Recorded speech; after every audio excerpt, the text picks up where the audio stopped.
Hey everyone, and welcome to this week's episode of the Intentional Life Podcast. My name is AJ Selby, and this is my wife, Amy Selby. And this is the podcast where we talk about how adding one small layer of intentionality to your life can make the seemingly overwhelming aspects more manageable. And so here we are. We're back here in Mad Toy Box Studios here in Matthews, North Carolina.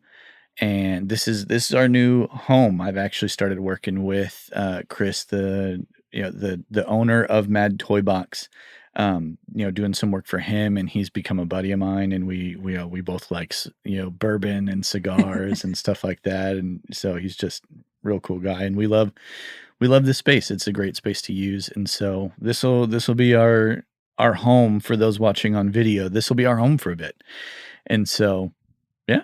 So we're here, and thanks for coming back. Make sure, I did want to mention before we get started, guys, if you listen regularly and this is a show that you enjoy and that you found beneficial, we'd really appreciate if you maybe if you gave us a review on whatever podcast platform you listen to, or share with a friend. The algorithms pick up shows that are being shared and things like that, and the more listeners that we can get, the better. It's not about the money. It's about the fact that we want to be able to try and be a resource and be a help to as many people as we can.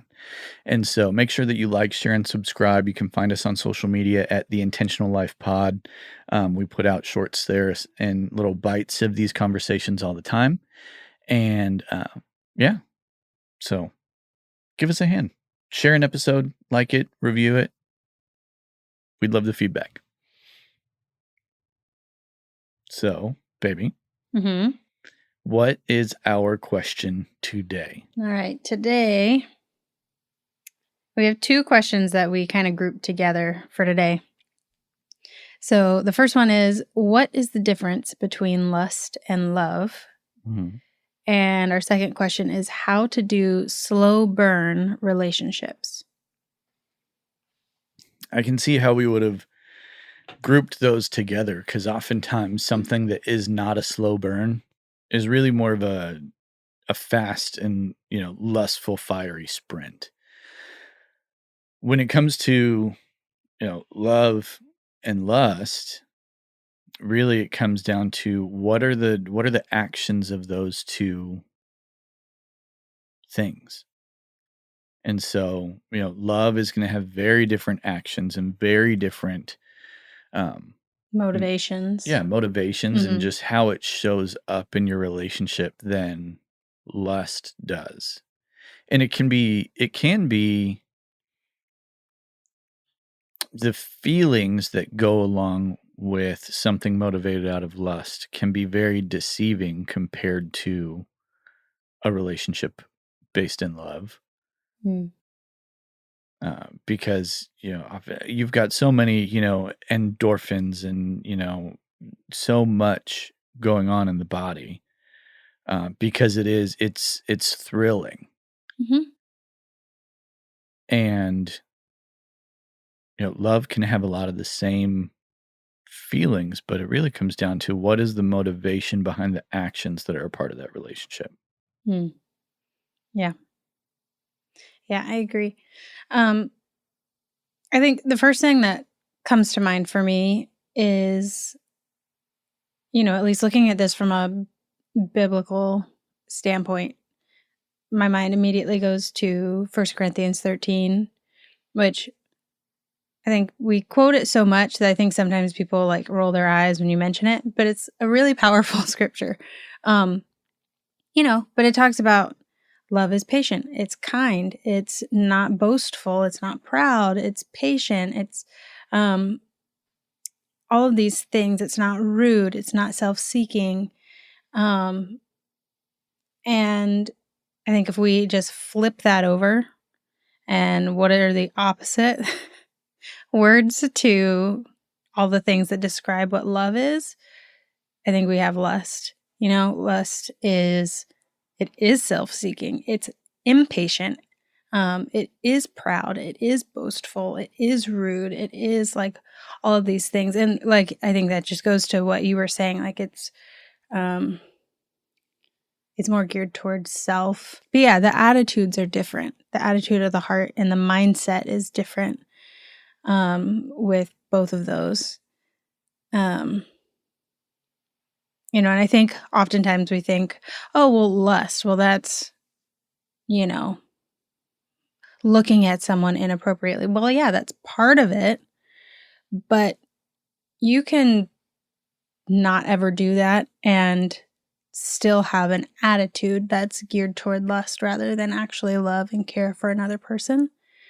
And I think that's important to point out because we can easily deceive ourselves and be like, well, I'm not thinking impure thoughts about this person. And it's like, well, that doesn't matter. Are you only looking at, that does matter, but it's not the only facet. It's how are you looking at, what's the lens you're looking at this person through or at any person through? Is it, what can they give me? What can I take? Or is it from that like love and care perspective? Does that make sense? Yeah. I think within Christian circles, it can be really easy to over spiritualize it with the term lust, where lust can very easily be swapped out for selfish. Like, is this a selfish relationship or is this a loving relationship? Because, it is possible to have selfish actions within a loving relationship because we're all human. There are times where there are plenty of times where I'm like, man, I'm being kind of selfish right now in whatever the situation is, whether it's, where I want to go to eat or, a certain way that I wanted something done. Because we all deal with those kinds of things. But if the actions of how you're approaching a relationship are rooted in the selfishness of what you can gain or how it makes you feel, if you're in a relationship where you look at it and you evaluate that if this person could not give me anything else for the rest of our life, would I still want to be in it? And the answer is no, because all you want is something out of that person, then that's a very selfish and lustful relationship. Yeah. And that can be anything. That can be from, sexual. That can be from, financial. That can be from emotional. That can be from physical, like, support in all of those areas. If you're looking for something from somebody and that's all you're wanting from that person, they're filling a need. Yeah. Whereas loving it's a very selfless action. Regardless of what this individual is doing, you're making the choice to show them compassion and forgiveness and patience and Right. Throughout the rest of your life. Right. And so I think that's the biggest difference between a loving relationship and a lustful or selfish relationship. Yeah. And I think I don't know if anybody's mind is going to go here, but it popped in my head, so I'm going to mention it. When we say selfless, we're not talking about doormat.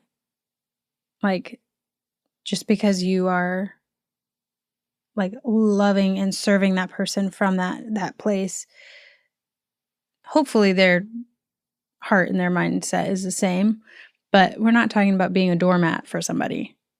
So I'm just clarifying what we mean by that. But yeah, to continue your point, yeah, being selfless does not mean that you're just trampled on all the time, right. and you bend to the will of the opposite of the person love, that you're in actually. a relationship with.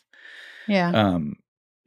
It simply means just thinking of yourself less. Humility isn't thinking of others more. It's simply thinking of yourself less. And that's what selflessness and humility looks like in a relationship. When you are making a conscious effort to think about the needs of others before your own, then that's what then can create a foundation for a really solid relationship and a relationship based in love versus one that is based in what am I getting out of this? How am I being fulfilled in this Mhm. relationship? So, Yeah. And I think something interesting to point out is I think it can be easy to think about being in a relationship in that way and be like, well, if I'm always just being selfless and putting this person first and not thinking about myself first, then my needs are never going to get met. And I mean, in all the realms, like not just physically, but emotionally or financially or whatever, all the things. And it's like, no, but if you both have the mindset of serving each other and really loving each other well and putting the other person first and caring about what their thoughts and their emotions are right now, and then yeah, your needs are going to get met. Those emotional needs, those all of the things are going to get met when both of you are coming at it from the same heart posture, the same place.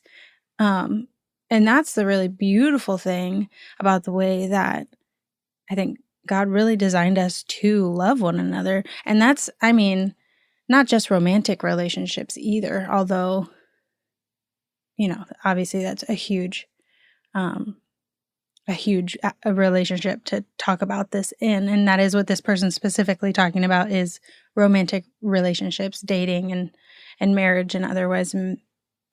But even in just our family, our friends, coworkers, any kind of relationship that we have, it still applies.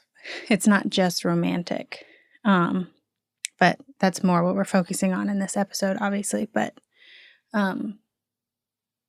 yeah, when you both come at it with that same heart posture, you meet each other's needs. Like you meet each other where you're at, and you're able to think about the other person with compassion and care and genuine interest, like you were just talking about. Yeah. Which, I mean, is way more fulfilling and interesting than when it's just like all about what I can get out of it, you know? That gets boring really fast. no, that's true. And so I want to transition into the second kind of question. Mm-hmm. And we look at, what's a slow burn relationship. I know I kind of mentioned at the beginning of the conversation that anything that is not, necessarily a slow burn, if it's, fast and fiery, it's often based in lust. And sometimes it may not even be an intentional lust. It's you're in the midst, you're in the throes of somebody fulfilling needs in your life that maybe you consciously know they're filling or unconsciously know that they're filling, of whether it's attention or feeling significance or being seen. And that doesn't mean that, um, that relationships can't move quickly, but it does mean that you need to be very conscious of what are the motivations and why this relationship is moving as quickly as it Yeah. is. Because I've had, we've talked about before where I'm the only guy you've ever dated, Mm-hmm. only guy you've ever kissed, and we've, you know, only guy you've slept with, and we got married. And I'm on a very different side of this coin of I had lived a very promiscuous life. And so I've had many things that were very lustful and very fiery and flamed out epically, like d- grandstand, Olympic scoring 10 out of 10 going down in flames because of the foolishness of lust that I was caught up in. Mm. And, in hindsight is always 2020. I can look back and see how and where in those different relationships there was so much selfish motivation in it for me of what I was getting out of those relationships. And I think oftentimes that it was even both sides where we were both Mm. just using each other for whatever the needs felt that we were needing to have fulfilled in our lives because of whatever what it was that was going on. And so there is that aspect of it, but I want to look at a really practical level of what it looks like to be intentional about how quickly you're moving a relationship along in order to avoid things flaming out hardcore and making sure that you're approaching it with the intent of I want to make sure that this relationship is a slow burn and that this is something that's going to be meaningful and lasts. Mm. And so I've heard Tim Ross talk about his relationship with his wife when they first started dating. When they first started dating, he had asked her out. And I may not get this 100% right, but this is something along the lines of he had expressed his interest in her, and then she didn't say yes, but she didn't say no. And they use the analogy of that it was a yellow light. It Mm. it was a proceed with caution, I like that analogy. where we're gonna take things slowly, one step at a time as things unfold. Mhm. And where that comes into how you and I walked out our relationship and how I've seen other successful relationships walked out Mhm. is where you're just very intentional about the level of intimacy that you choose to go to. And we've talked before about how intimacy isn't just sex. And actually, that might not have been on this podcast. I That think might have been on a different. I think I had that as a conversation when I hosted not the intentional life. That's this podcast. That's this one. When I hosted the Life is Relationships podcast Yeah. for the Inn.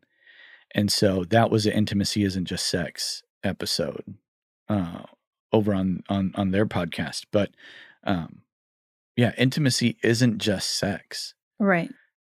You and I have had this conversation with many people, Mm. guys and gals, where intimacy is far more about there is the total physical aspect of no physical action to making the choice to sleep with somebody. And the intimacy that comes with that. There is a closeness that comes with that, and there's a Mm. beauty to be had in those physical actions only taking place with the person that you are choosing to spend your life with. Um, and there's even scientific stuff to back that up. So, I mean, there's our biblical perspective that Yeah. says this is good, but scientifically, there's information that backs up when you are choosing to, uh, when you are sleeping with somebody, that the endorphins that are released in your body are essentially there's an aspect of a linking that's happening with this individual, and when you're doing that over and over and over again, it actually ends up confusing the body to where You mean over and over again with different people? yes. Okay. Yeah. Yeah, when you're doing this over and over and over again with different people, it's actually confusing the body and confusing the hormones within your Mm. body, um, where essentially because they're having to reset constantly, Mm. and then but I won't go full down the scientific trail, but just Yeah. saying that there's actually there is a proven, like, negative side effect to living promiscuously, Mm. and the effect that it has on your body. Um, but outside of the physical intimacy, I think that we live in a culture today that everybody wants so desperately to be seen and known, um, for who they are and all that they are. And what that results in is actually exposing more of ourselves than is necessary Mm. before it's with the right person in the right time. Where an example might be, even within the first few dates of somebody getting together and they're talking about all of their past traumas and all of the things that they've walked through in life. I think the desire there is that people want to make sure that the other person knows what they're getting into and or it's just an act of confession of this is everything I've done in life, take it or leave it. Where when you constantly give out pieces of yourself like that, now if something doesn't if that relationship goes sideways, now essentially you've just weaponized the relationship because now that person, depending on their integrity, Right. can choose to use that against you at any point in time, which that's not love. And if it's a lustful relationship, then they're probably going to go and talk trash Mm. about you and about what they know about you when things end. Mm. And so discretion is actually a really beautiful thing Mm. within relationships. Uh, I think people can have a tendency to link deceit and discretion because they think they are being deceitful by not being forthcoming with information Mm. that they think would be valuable to a relationship, which they may not be wrong in that information may be valuable to that relationship if it is going to be a long-term lasting relationship. But the discretion is when that information is not necessary at this phase of the relationship. Right. If you're within the first 6 months of dating, this person probably doesn't need to know about some of the intense trauma things that you've walked through in life. Mm. Because unless you know that you know that you know that you're gonna get married, there are things this person doesn't need to know about you at all. Mm-hmm. There are things and, like, I don't remember if we've talked about it here or if the just different we've talked about it in multiple different areas, but there are things that we did not know about each other until we got engaged. Mm-hmm. And we knew that up front. We knew that there were things from our lives that we were not sharing with each other. And it wasn't a questioning thing or like we were holding out. It was because we were making the choice of this isn't for this person to know or carry until we are in it for the long haul. So it's not like we held out until after we got married and then we were like, hey, by the way, I've been through this, this, and this in my life. It's like, whoa. And that's what I think people feel like they need to share in the dating phase. Mm-hmm. Whereas, no, once you start getting serious in conversations about marriage and when there's engagement, I feel like engagement is this is the like engagement is like the last launching point of being able to share information and say, these are the things I've been through in life that if this is going to have a negative impact on this relationship, that here's your final out. Yeah. You're not married yet. Yeah. Does it suck to break off an engagement? Absolutely. Like I can't imagine what it's like to break off an engagement. But I would much rather break off an engagement than either get married and split because of unresolved issues and things that haven't been worked through, or have this person know a bunch of information about me that's not relevant to their life before we're even at the point of being married. And so discretion is a really useful tool and is actually a gift to relationships and actually sustaining the longevity of relationships when you use discretion to share information at certain points along the way where it's actually relevant to the relationship versus just throwing all your cards out on the table just for the sake of transparency. It doesn't serve a good purpose when you just throw information out there. So, Yeah. Discretion, before you used the word discretion, that was what was popping in my head when you're talking about intimacy is more than just physical. And I mean, discretion and wisdom go hand in hand. It is wise to have healthy discretion in decisions that you make, in how you share aspects of your life, everything that you were just saying, with not just someone that you want to be in a romantic relationship with, but just people in general. Because and I think you mentioned this briefly at one point, but it's like it's not just about guarding yourself in a healthy way, which that is part of it, but it's also like, why do you feel the need to throw that on someone else before they're ready or before the time is necessary for that? Like you were mentioning. Yeah, I don't know that it's very kind to just throw stuff at people. I've literally, I mean, I've known people who have, I had met like once or twice, and they just dumped all their stuff.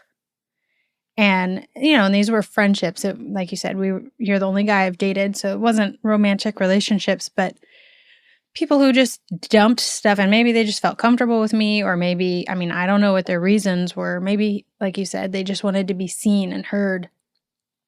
And while I understand that, at the same time, it's like, I don't know you. I've met you once or twice. I don't actually know you. And I was just trying to say, hey, how's your day going? Like, I'm not actually trying to like get into all your past trauma and all of the hard, deep things that have gone on in your life. And I've literally had people just throw that at me in like the first one or two times I've met them. And I'm like, that is, first of all, I don't want to carry that. Like, I mean, it's my choice if I carry it or not. Obviously, I can put that aside and be like, that's not mine. That's not my stuff. It doesn't have to stick. And also, like, why are you, it's like dumping a bucket of goo on somebody. And it's like, why did you just do that to me? I don't know you well enough to help you work through this, or to like, I just feel bombarded. I feel like stuff's just being, I'm just trying to get to know you. And like, what's your favorite color? Like, can we start there? Oh my goodness. I think maybe it is just a desperation to be seen and heard and all of that. Or like you said, maybe, some people they genuinely just don't want to be misunderstood, or they don't want to feel like they're holding out on people in terms of honesty. But you can be honest and guard your heart in a right way. You don't have to tell and show everything in order to be honest. But I think it's wisdom to walk in discretion, and to also, because I think it's wise to understand who you can trust with those heavy things. And, I think everyone does have those things that are hard or heavy that they've walked through. And that varies from person to person, in terms of like what that means or how heavy that really is. But it's wisdom to learn first, can I trust this person with that information? Not everyone is your therapist. You're not in a romantic relationship with everyone. Like, if you're trying to build a friendship with somebody, that's probably not the way to do it. It's just to throw all your stuff. I mean, I had another person who also would like just throw their junk.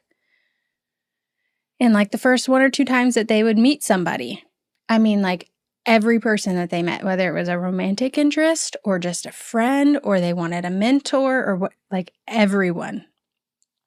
And they'd talk to me and they'd be like, I don't understand. Like, it just seems like nobody ever, sticks around too long in my life. And And in my mind, I'm like, girl, it's because you dump all of your crap on them right away. They're not prepared for that. They don't hardly know you. They don't even know your last name yet. And you're telling them all of this.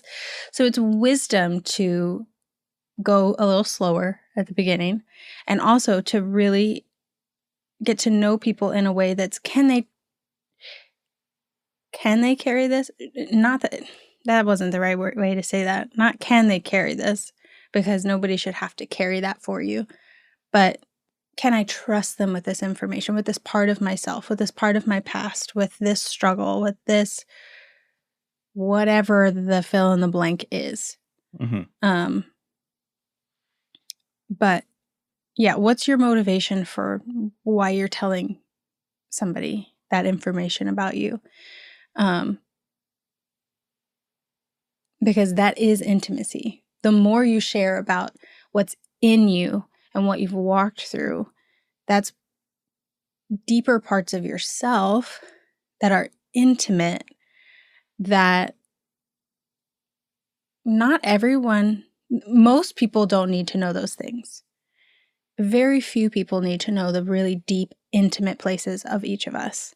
And especially when that comes to romantic relationships. Because also, like, let's say when it comes to romantic relationships, if you've dated several people and you've thrown all the deepest things of yourself at them, emotionally and or physically or whatever, and those relationships don't pan out, or vice versa, they've done that to you or both, you have all this knowledge and information about the deepest parts of that person, and they have all of that knowledge about you, that if you split ways, they didn't need any of that information going forward. It's not beneficial. And I don't mean like you look at every relationship from the viewpoint of, well, from a cynical, like, this doesn't work out, then blah, blah, blah. And you don't know if it's going to work out. Mm-hmm. So it's wisdom, discretion, all of those things go hand in hand. And yeah, I agree with what you were saying about, there's different stages, like friendship, and then dating, and then engagement and marriage. And yeah, there were things that we told each other up front, hey, like for you, for instance, I knew you'd walked through a lot. As friends, I knew you had walked through a lot. I wasn't digging into your life to figure out what those things were. I knew you'd been divorced and you'd walked through a really rough several years. And I knew you'd been in the military. You've worked in a trauma hospital, and you'd seen a lot that was really difficult to process and things like that. Like, I knew really basic general things that gave me an idea of, oh yeah, this guy's been through a lot. And I knew you were turning your life around at this point. So as a friend, there were a lot of things that I understood, but I didn't know all the details of. And I didn't need to know the details. And then we started dating, and you shared a little bit more, like, as we, continued to date and stuff, and you'd share a little bit more. And there were things that you'd say, hey, by the way, this topic, unless we get, more serious or, engaged or married, I'm not going to go into more details about this topic. And obviously I was the same way with you, but I just am referencing you because you went through a lot heavier things than I ever did. And I had to make the decision that I was content letting you hold that information from me. Mm-hmm. And then I wasn't going to get offended, and then I wasn't going to get my feelings hurt and think that there was something shifty about you. No, I knew you'd walk through really heavy things, and it wasn't mine we weren't in a place to share that yet. it wasn't my business. I think sometimes we think it's automatically our business to know the other person's information and all of their things because we're in a relationship. And it's like, no. You're not married to this person. You haven't reached the point that you've agreed to marry this person. Mm-hmm. You don't have a right to any information in their life that they don't want you to know yet at this point. And there is something to be said for saying, like, there are things that I'm not sharing yet, and that's intentional. We'll get there. Mm-hmm. And yeah, when we got engaged, we both shared things with each other that we'd struggled through, we'd wrestled through, we'd walked through, whatever, as like, if this is a deal breaker for you. And thankfully, we were able to work through those things. And we got to a place that was like, no, like, we're not walking in those things anymore. And we can get married and this is okay. And I will even say, because some people will probably be like, oh my goodness, I can't believe that he did that. But there were things that you did not share with me until we got married. And you told me up front, there are things I haven't talked to anyone about. I haven't processed through them myself. I haven't let myself deal with them. And they're really painful. They're really deep. And I don't want to put that on you. Like me, you didn't want to put that on me. Right. And you're like, I need to work through that with a therapist, a counselor, before I bring that to you, because I want to make sure I'm coming from a place of healing in this and not just dumping it on you from a broken place. And I was like, okay, like, if that's what you need to do, that's okay. And I think that's really important to point out, because we were married and there were still things I didn't know about you that you had walked through.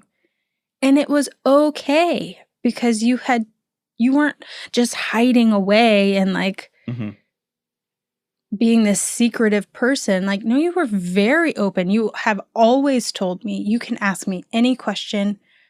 I may not answer you, but you're allowed to ask me any question. That's what you've always told me. And same with me. And to clarify that real quick, because you just said, you can ask me, I may not answer. It's not because I'm withholding information. Right. There have been, I'll be upfront and say, there are things that you still don't know the details of. Right. But that is because you have chosen to not ask. Mm-hmm. And I've talked about this. I've talked about this with some other people before, where the example that I give is that once I started going to therapy and processing some things and really working through healing and dealing with some stuff from my past, is that I have then come to you and presented very broad general information. Yeah. Of, hey, I've been working through this with my therapist. And if you want to talk about it, we can. If not, that's fine. Yeah. There are times that you ask me some more questions and I'll share some information and I'll say, there is stuff that's more. Do you want to know more? And you'll tell me no. Yeah, that's true. And there are times that I'll present a topic or something and you say, that's all I need to know. Like, I'll ask questions if I have more later. And so I give the example of, it's a book on the shelf. There are all these little books on the shelf that you can pull down and open up at any point in time. I may have a piece in the foreword of that book that says, reader discretion advised. Yeah. Do you want to proceed? And you'll either proceed or not. It's not that I'm withholding information because I want to hold it from you and I want to keep you in the dark. It's that we as humans are only, we can only carry so much trauma in our lives. And there are times that it doesn't serve a purpose for us to carry someone else's trauma. you can know it exists and that it happened without knowing the details. Right. The nitty-gritty. Yeah. And so even now, 5.5 years, almost 6 years into marriage, there are things that Amy knows Generally. generally Yeah. that have happened in my life. She knows that book is sitting on the shelf, and she can choose to take that book down at any point in time if she wants. Yeah. But she doesn't, but I'm not sitting there throwing up a PowerPoint of, here's all my childhood trauma about this, this, and this. Yeah. And just throwing Or stuff your at her. military trauma or your Yeah, or whatever. any of those things. And so, yeah. Yeah. There's all I of like that stuff. analogy, babe. You've used that. We've talked through that analogy before, but I Yeah. completely forgot about it, and I really like that analogy. Yeah. It can be, I think that it can be helpful to other people to know I can show them the library without forcing the book into their face. Mhm. So, Yeah. I really do love that analogy. And also I'm a book nerd, so I mean that speaks my language anyway. But yeah, I love that. And even the library analogy, because, or at least with like fancy libraries, I don't know, there's restricted sections sometimes. And it's like giving somebody a library card to come into your library. There are places that they can access. Yeah. There's the friend zone. There's the, whatever. And there's like the intimate circle of friends, or the person you're in a relationship with, you're married to.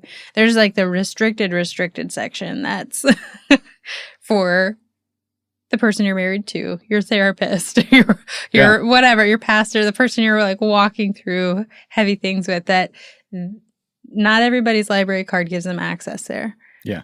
It's like the Library of Congress. Mm-hmm. The general public can go to certain sections.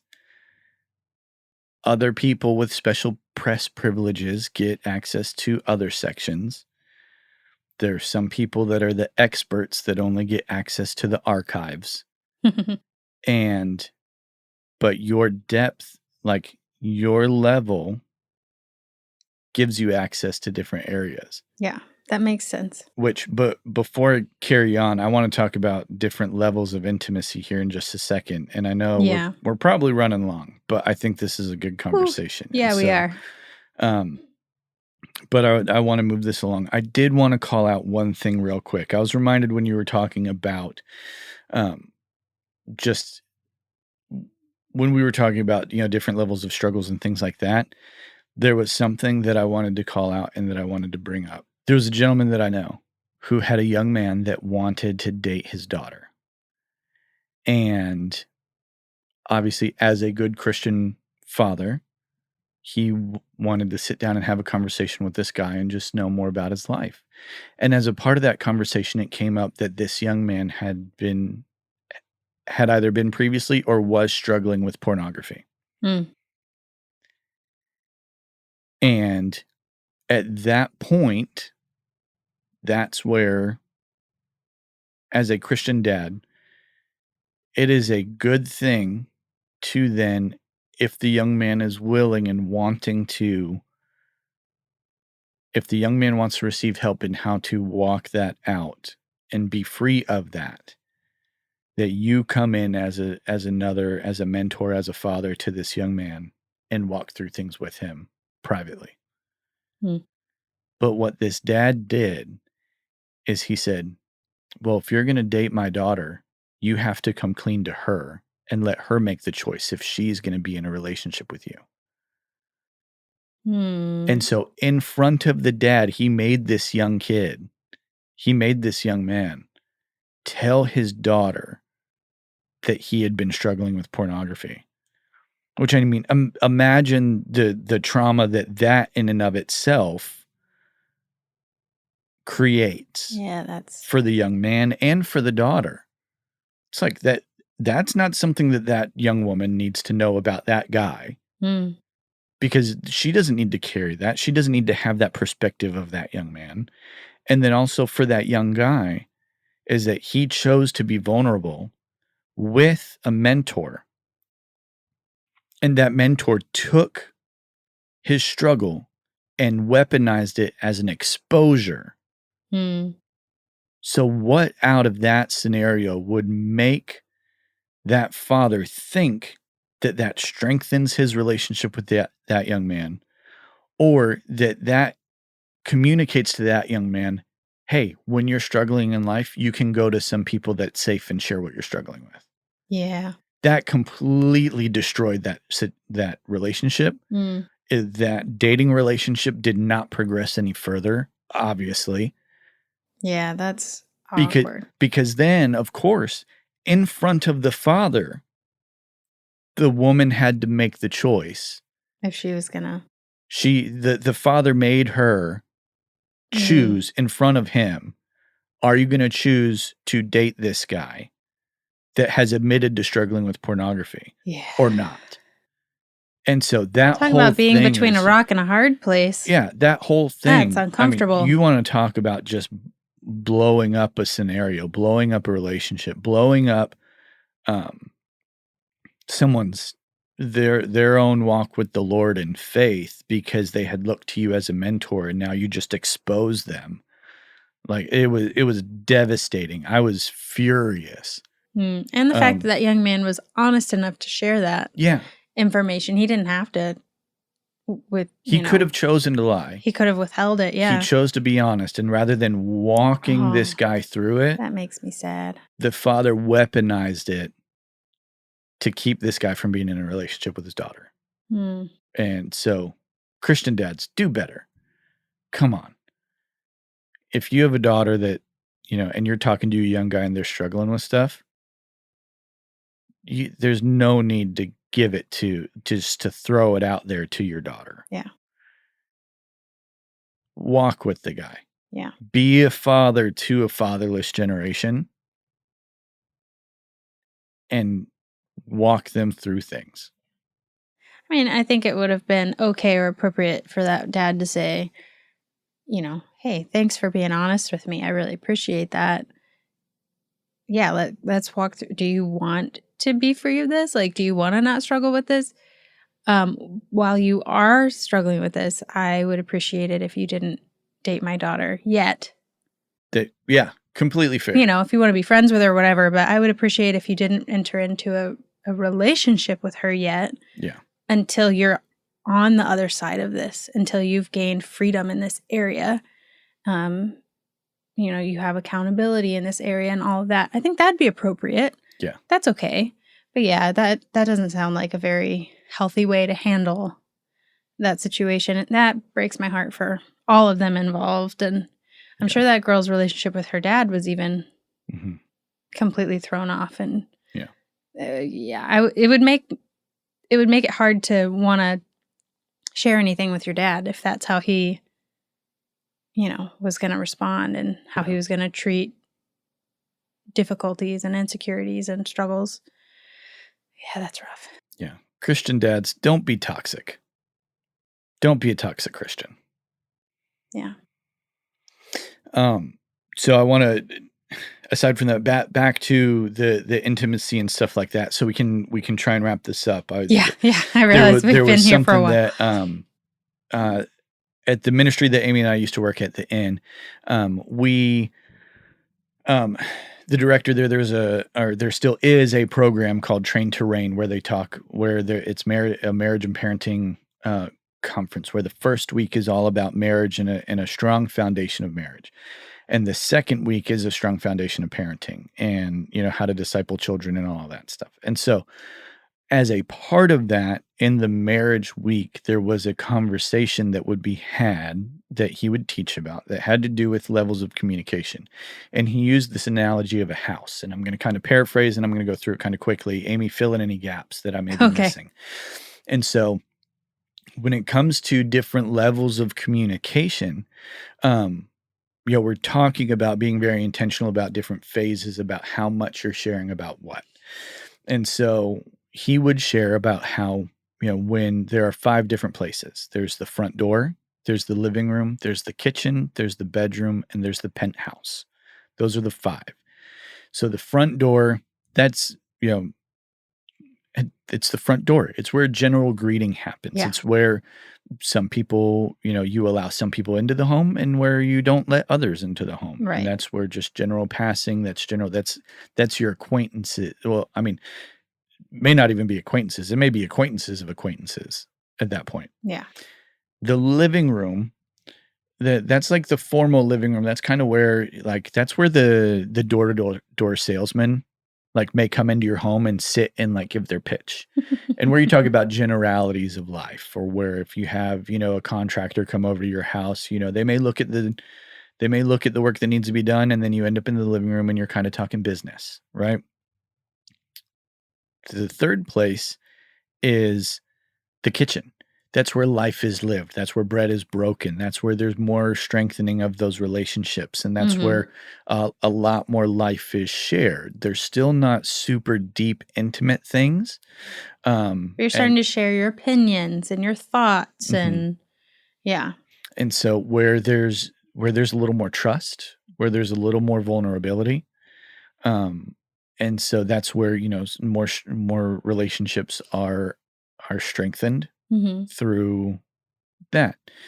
Then there's the bedroom. That's where things, where there's more intimate things shared. Deeper conversations. Yes. Deeper conversations, more life experiences are shared. And the bedroom doesn't indicate that it's just physical, but that may be where some physical starts to happen. And then there's the penthouse, where the penthouse is where, just like in a penthouse, in any hotel or high rise, there's an exclusivity to the penthouse. Yeah. That's where the most inner circle has the deepest knowledge of your life, your experiences, your opinions, your traumas, things like that. Yeah. And so, and you don't just go in the way that this would be communicated and talked about in this setting at the ministry was, you don't just go from the front door to the penthouse. Yeah, and skip everything in between. Right. And because when that happens, there's a total breakdown of communication, of trust, of true intimacy. If you're running someone from the front door to the penthouse, it's based in lust. It's not, it's only going to be for the flash and show of, look at this, give me what I want. Yeah. Versus there is a nurturing that happens in the conversations that are had through each phase of that relationship. The conversations that happen at the front door are different than the living room, are different than the kitchen, are different than the bedroom, and are different than the penthouse. There's a massive time difference between the front door and the penthouse. And for us, we went from, we were friends for about 6 months, and then we got engaged. Or dated. That's true. Sorry, I skipped a step. We were friends for about 6 months. Then we started dating, and we dated for about 8 or 9 months. Then we got engaged, and we were engaged for about 3 to 4 months. 4 months. We dated for 8 months, engaged for 4 months, because we were married a year to the day from when we started dating. And so, yeah, some people may look at that and say, man, that's not a slow burn. That went fast. The thing that I always remind people of is that we lived and worked together on the same property. We saw each other every single day. We ran the math at one point, and if we took the average amount of hours of people that are dating, of how much time they got face to face while dating, our 8-month dating period ended up being like 3 years of somebody else dating, because we saw each other face to face, working every single day, seeing we were in the people same in relationships. office. Yeah, we worked in the same office. We saw how people dealt when things didn't go right, when things did go right, when they didn't agree with what, authority or leadership was saying. and how that was walked out. High stress situations. Yeah. And there were periods of time where it was like, running on, I'm running on 2 hours of sleep, or, a night for, 4 nights straight because of all the work that was needing to be done. It wasn't overworked. I more put it on myself because I'd tell people that I had it and I didn't have it, but that's just me. Yeah. I'm trying to watch out for the team, not overwork them. And it just, anyways, separate thing where it's like, we see each other in high stress scenarios and see and understand how each other does stuff. So all that to say, our 8 months of dating really multiplied to like 3 years of dating. So we were just we had a lot of face-to-face we were just time. like, we were like in an Instapot situation where we just got to see things unfold and be exposed a lot faster than things do in a typical dating relationship. And in that, we were still very intentional. Yes. We weren't just flying by the seat of our pants, whatever felt good. And we had accountability in that space, and we had intentionality in that space. Actually, it's good that you mentioned that, because part of that whole thing is that because we worked and lived on the same property and we worked in a ministry, right, where we were leading college students and high school students regularly throughout the year. There was a standard. There was a standard. Yeah. And we made sure that we walked in accountability to, the leadership of that ministry, where we met with them one-on-one and as a couple sometimes, but primarily one-on-one, just to check in and make sure that things were good. Right. As we went along. Yeah. Not even like every week, but just occasionally. Yeah. Because thankfully, they were not like, overbearing or anything. They were like, y'all are adults. We trust you. We trust that you know the heart and the standard of this place. If something happens, come talk to us. But otherwise, like, we'll check in here and there, just see how you're doing, whatever. And so I appreciated that there was that accountability, but it wasn't overbearing. But we had that. And I think it's probably important for any relationship, whether that's parents or mentor or close friend or whatever, that can, help you see straight, because all those hormones and things are going in, so you can't see straight sometimes. So having those people in your corner it's really important. Yeah. And so, babe, we've rambled on for a long time on this particular topic. I want to make sure that people listening or watching on YouTube,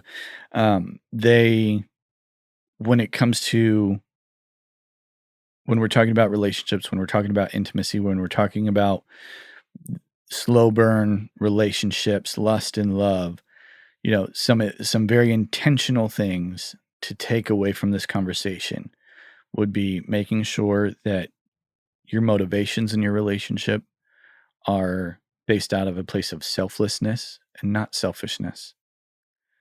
Be very intentional about the depth of how intimate you are at different phases of your relationship. Don't run from the front door to the penthouse or even the bedroom. Right. Too quickly. Use discretion and wisdom to make sure that that you're walking at a good speed with this person, and that you're in lockstep together on where you are at the phase of your relationship and the seriousness and where you are in life. And it doesn't have to be a dating or your relationship like that. The intimacy of information can be, translated to even just friendships, like Amy mentioned with her, the gal that she was talking about that would just throw out all the crazy information within the first couple times of meeting somebody and wonder why people didn't stick around. Yeah. And then, I guess those are the two main things, right there. Yeah. Make sure approaching things from a place of selflessness, not selfishness, and that'll help differentiate between lust and love. Comparing love to 1 Corinthians. If the actions represented in the relationship are opposite of that, it's probably lustful and not from a place of love. And then just watch the levels of your intimacy of information and make sure, whether it's a dating relationship or a friendship, that you're not moving too quickly from the front door to the penthouse, and that you're using wisdom and discretion along the way. Mhm. So, Yeah. You want to draw a card? sure. So this is actually a new set of cards, and actually, I may just pitch them. But if there's anyone that has a card deck that's like these conversation starter cards that wants to be a show sponsor, let us know. We're currently just using a bunch of cards that we've enjoyed, that we've used, but we would actually, if there's someone that has a connection to one of these companies or that would be interested in sponsoring the show in any way, and we use their cards exclusively, let us know. We would be interested. So, this one is actually a set of cards from a company called Love Lingual, which actually my sister, Savvy, shout out to Savvy, she gave us these at Christmas. And so we thought these would be fun to throw these into the deck. So this, in each deck, they have a grouping of different categories in there. And so the ones that I've peppered into this deck, there's some that are couples cards and some that say past and future. But in there, I've also seen there's intimacy, there's family and friends, things like that. And so, or just family. So there's a very wide spread of how, you can have this whole box, but you can choose depending on who you're using these cards with, what level of intimacy you want to go to with these people. And this is a past and future card that says, what change did you make in your life that you're the most proud of? What change Mm-hmm. did I make that I'm the most proud of? Does marrying you count? I'm kidding. If you want. That's like the easy answer. No, I'm kidding. Okay. I guess it took me a minute to think of this, but this was like not an instant change or like even in a year. This has changed over my lifetime. I mean, but it's still a change. It's not asking about an instant change. Yeah. It just says, what change did you make in your life that you're most proud of? Yeah. I guess going from literally the most shy child ever. I mean, I hid behind siblings and my parents when people would come up to say hello to us because I was just like terrified to talk to people. So like, I don't know. I guess it's just part of just growing up and maturing, but I actually talk to people. I'm tempted to want to stay clammed up and shy and not look at people or talk to people because I'm like, I have that natural impulse to be super shy. But just over the course of my life, I've had to learn, like, I can't function well in life. There are people who are adults who still operate that way, and it kind of breaks my heart because I understand it. But being able to come out of that place more and more as I get older, I'm really proud of that, honestly, because, I mean, I was ridiculously shy. In the moments that I push myself to actually engage in conversation with someone I don't know or don't know well, I'm really proud of myself because my natural tendency really is to be like, I'm going to be, a fly on the wall. I want to stay in the background. I want to stay hidden, whatever. Anyway, so that was probably a long way to explain that, but I'm actually very proud of that. I am doing a podcast, okay? 5 years ago, I wouldn't have done this. So, yeah, I'm proud of that. Oh, that's cool. And I'm proud of you. A lot of growth in that area. And I'm proud of you. Thank you. For continuing to push yourself. Well, and you push me too, which I really appreciate. Sometimes I get annoyed at it. I'm not sticking a boot in her rear. I'm gently. You encourage. Yes. Yeah. What about you, babe? I would say that the change that I made in life that I'm most proud of is actually starting to go to therapy. Yeah. because I spent a long time. For those that know, I'm an Enneagram 8, and I don't take that on as identity. It's just a tool to help me identify why I do some of what I do in my life. Mhm. And eights typically, uh, for us to show vulnerability is incredibly difficult. Mhm. And for the longest time, the only other time I'd been to any kind of counseling or therapy was during my first marriage, and my motivation to be with that counselor was for all the wrong reasons. I wasn't looking at anything related to myself. I thought I was trying to fix her, which is a Mm. horrible motivation to be in counseling. Um, and so I finally, uh, yeah, I started going to therapy for myself. I was encountered through some of the work that I did uh, with a book by Dr. John Deloney called Own Your Past, Change Your Future, that I was working on the audiobook production of that, where, y'all, I had to listen to this book like 5 times from, prepping all of the documentation for the book, for the recording purposes, listening to the recordings, or listening to it while we were recording, listening to each version of the edits and making tweaks along the way. And so I reached a point about, the third or fourth listen through where I was just encountered with the fact that I couldn't continue to, uh, you know, keep the closet door closed on all of the trauma and trash that I'd encountered in my life and that I'd experienced. And I finally started going to therapy. Mm. And it's provided me with the tools to better communicate with Amy, provided me with the tools to communicate to Amy, hey, there's this book on the shelf. Um, do you want to know about it? Do you want to talk about it? Do you not want to talk about it? And so all of these different things. But yeah, it's allowed me to feel a little more free, provide me tools to better understand myself. I was having a conversation with I literally had a conversation with Patrick yesterday about, well, I won't share what I was talking about, but was just wrestling through life and some mindset things that, that I was just trying to figure out if I had the right perspective on. And he just, helped continue to point me in a good direction and encourage me where I was on point and provide a different perspective if he thought that I was a little off on something. Mhm. Um, and it's been great to have. I know that I have my wife.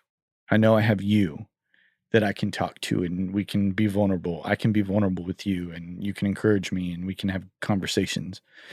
Um, and it's also helpful to have somebody in your life that isn't living with you every single day and has the perspective of every single thing in your life all the time, uh, to just give a third party perspective view on. Um, Mhm. and so, yeah, that I would say the thing I'm most proud of is actually starting to go to therapy and allowing myself to be vulnerable and live in a way that's more vulnerable and accountable. Yeah. I love it. So, All right. is that it? That's it. All right. Well, hey, everybody. Thank you so much for coming to this week's episode of the Intentional Life podcast. Like I said at the beginning of the episode, please, if you have found these valuable, share an episode with somebody. We want to be able to let more people hear what it is that we're doing. We can be an encouragement to more people.